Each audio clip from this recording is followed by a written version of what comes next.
ഓർമ്മയുടെ ഓരങ്ങളിലേക്ക് തിരിഞ്ഞു നോക്കുമ്പോൾ ഒരു കാലത്ത് മലയാള സിനിമ ഹിന്ദി തമിഴ് സിനിമകളുടെയും നാടകങ്ങളുടെയും സ്വാധീനത്തിൽപ്പെട്ട് അവയുടെ നിഴലായി നിൽക്കുന്ന കാഴ്ചയായിരുന്നു.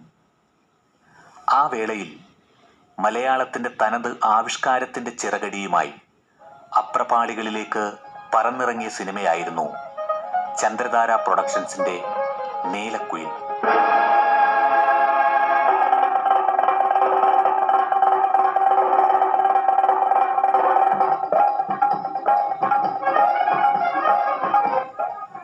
ആ കുയിലിനെ സിനിമയുടെ വികായസിലേക്ക് പറത്തിവിട്ട മഹാനായ നിർമ്മാതാവായിരുന്നു ടി കെ പരീക്കുട്ടി എന്ന പരീക്കുട്ടി സാഹിബ്.